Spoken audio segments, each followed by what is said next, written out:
అందరికీ నమస్కారం. అందరూ ఎలా ఉన్నారు? మీకు జ్ఞాపకశక్తి ఉండట్లేదా?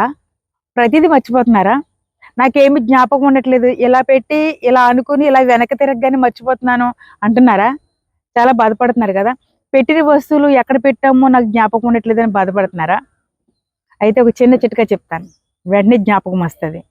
మీరు ప్రతీదీ కూడా మైండ్‌కి అప్లై చేసుకోండి. దేన్నైతే మర్చిపోతున్నారో కూర్చొని జాగ్రత్తగా ఆ విషయాన్ని నాకన్నీ జ్ఞాపకం ఉన్నాయి అని మైండ్‌కి అప్లై చేసుకున్నట్లయితే అది మీకు ఎప్పటికప్పుడు జ్ఞాపకం చేసేస్తూ ఉంటది. ఇప్పుడు కీస్ మర్చిపోతాం. ఎక్కువ అందరూ కీస్ ఎక్కడ పెడతారో మర్చిపోతా ఉంటారు. తర్వాత కీస్ ఇక్కడ పెట్టి ఆ పెట్టిన చోట ఇలాగా ఇక్కడ పెట్టాను, నేనిక్కడ పెట్టాను నాకు జ్ఞాపకం చెయ్యి అని మీ మైండ్‌కి చెప్పుకోవాలి.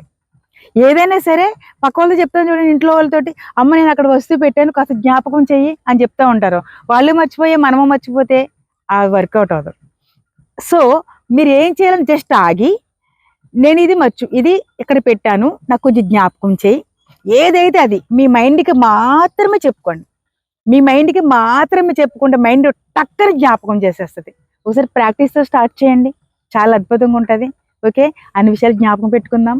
Thank you for watching. నమస్తే.